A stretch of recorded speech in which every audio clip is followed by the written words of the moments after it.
2025 সালের জুনে দখলদার ইসরায়েলের ওপর সেই ভয়াবহ ক্ষেপণাস্ত্র হামলার ৮ মাস পেরিয়ে গেছে। সেই হামলার ক্ষত এখনও কাটিয়ে উঠতে পারেনি ইসরায়েলিরা।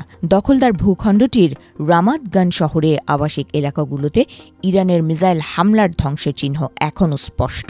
তেল আবিবের নিকটবর্তী এই গুরুত্বপূর্ণ শহরটি এখন ধ্বংসস্তূপ সরানোর পাশাপাশি বিশাল আইনি ও প্রশাসনিক জটিলতার মুখে পড়েছে। মিসাইলের আঘাতে বিধ্বস্ত ভবনগুলো পুনর্গঠন করতে গিয়ে ইসরায়েলি পৌর কর্তৃপক্ষ এবং আবাসন নির্মাতাদের মধ্যে শুরু হয়েছে এক দীর্ঘমেয়াদী টানাপোড়েন। মধ্যপ্রাচ্য ভিত্তিক গণমাধ্যমগুলোর মতে ইরানের মিসাইল হামলায় রীতিমতো বিধ্বস্ত নগরীতে পরিণত হয় ইসরায়েলের রামাত গান। হামলায় সবচেয়ে বেশি ক্ষতিগ্রস্ত হয়েছে শহরটির তিরজা স্ট্রিট এবং ইয়েরুশালাইম বুলেভার্ড এলাকা। 15টি ভবনের প্রায় 125টি অ্যাপার্টমেন্ট পুরোপুরি বা আংশিক ধ্বংস হয়ে গেছে। এর মধ্যে 4টি ভবনকে বসবাসের জন্য অত্যন্ত ঝুঁকিপূর্ণ ঘোষণা করে আগেই গুড়িয়ে দেওয়া হয়েছে।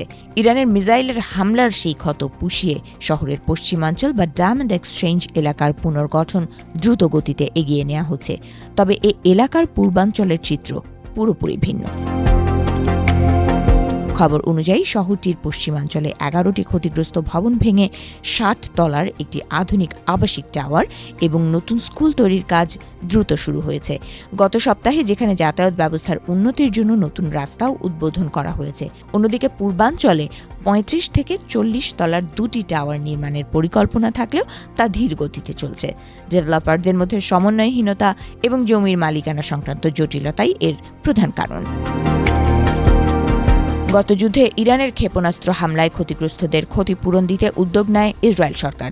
অর্থ মন্ত্রণালয় ও সংশ্লিষ্ট কর্তৃপক্ষ ক্ষতিগ্রস্ত বাড়িঘর, ব্যবসা প্রতিষ্ঠান ও ব্যক্তিগত সম্পদের ক্ষয়ক্ষতি মূল্যায়ন করছে। প্রাথমিকভাবে ভাড়া সহায়তা, অস্থায়ী আবাসন, ভবন মেরামত ও পুনর্নির্মাণ ব্যয় বহনে আর্থিক অনুমোদন দেওয়া হচ্ছে।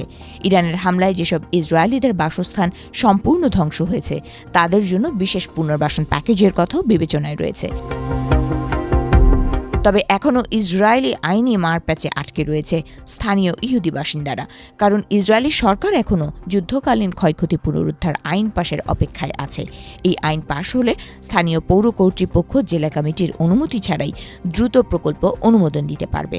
রামাত গান মিউনিসিপ্যালিটি এই আইনের আশার পুনর্গঠন কাজ আটকে রেখেছে। তবে আইনটি পাশ হতে দেরি হলে সাধারণ বাসিন্দাদের আরও কয়েক বছর খোলা আকাশের নিচে বা ভাড়া বাড়িতে কাটাতে হতে পারে। ক্ষতিগ্রস্ত ইসরায়েলিরা বলছেন, সরকারের পক্ষ থেকে বড় বড় আশার কথা শোনানো হলেও বাস্তবে তাদের এক অনিশ্চয়তার দিকে তাকিয়ে থাকতে হচ্ছে। ঘরহারা অনেক ইহুদি বাসিন্দা অভিযোগ করেছেন যে যুদ্ধের 8 মাস পার হয়ে গেলেও আমলাতান্ত্রিক জটিলতার কারণে তারা এখনও স্থায়ী ঠিকানার নিশ্চয়তা পাননি। তাদের মতে সরকারের ধীরগতির পুনর্নির্মিত নীতি তাদের জীবনকে অতিষ্ঠ করে তুলেছে। অনেক পরিবার অস্থায়ীভাবে হোটেল বা স্বজনদের বাড়িতে গাদাগাদি করে থাকতে বাধ্য হচ্ছে।